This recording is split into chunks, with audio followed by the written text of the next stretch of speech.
ডাক্তারি প্রবেশিকা নিট পরীক্ষার প্রশ্নপত্র ফাঁসের ঘটনাকে কেন্দ্র করে গোটা দেশ জুড়েই কিন্তু বিক্ষোভে সামিল হয়েছে বিরোধীরা।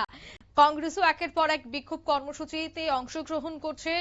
বামেদের পক্ষ থেকেও চলছে বিভিন্ন জায়গায় বিক্ষোভ এবং প্রতিবাদ মিছিল। ঠিক তেমনি আজ দেখা গেল এসএফআই বিভাগীয় কমিটির বিক্ষোভ মিছিল সিপাহীজলা জেলার সোনামুড়া বাজারে। নিট পরীক্ষার প্রশ্নপত্র ফাঁসের তীব্র প্রতিবাদ জানিয়ে এদিন সোনামুড়া বাজার এলাকা পরিক্রমা করে স্থানীয় ব্রিজ চৌমুনিতে এসে মিলিত হয় এবং সেখানে কেন্দ্রীয় শিক্ষামন্ত্রী ধর্মেন্দ্র প্রধানের দিকসূচি থেকে তারা বর্তমান সরকার এবং শিক্ষামন্ত্রী নিয়েও কিন্তু তারা তীব্র সমালোচনা করেন। তবে এদিনের এই বিক্ষোভ কর্মসূচি থেকে সোনামুড়া মহকুমা এসএফআই এর নেতৃত্ব কি বলছেন শোনাবো। আমরা ভারতের ছাত্র ফেডারেশন সোনামুড়া মহকুমা কমিটি আমরা আজকে একটা বিক্ষোভ মিছিল ডাক দিই।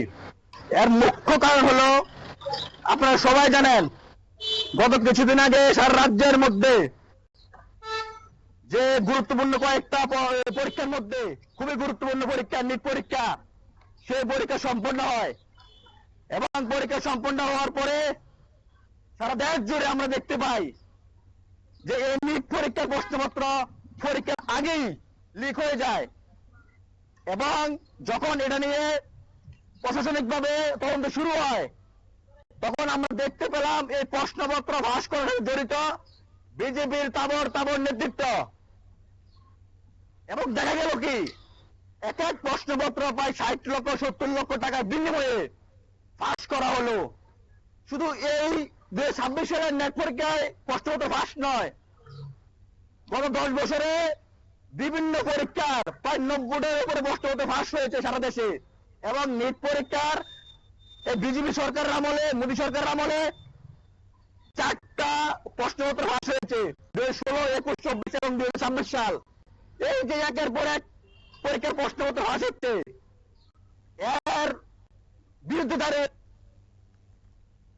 নিটের প্রশ্নপত্র ফাঁসকে কেন্দ্র করে তারা দেখা গেল এদিন কুশপুত্তলিকা দাহ করে। অন্যদিকে সিপাহীজলা জেলার সোনামুড়া মহকুমা এসএফআই কমিটির উদ্যোগে এদিনের এই বিক্ষোভ মিছিল থেকে তারা বর্তমান সরকার এবং এই নিট পরীক্ষার ব্যবস্থাপনার বিরুদ্ধে তীব্র প্রতিবাদ জানায়। নিয়ে নিচ্ছি ছোট্ট একটি বিজ্ঞাপন বিরতির সঙ্গে থাকুন।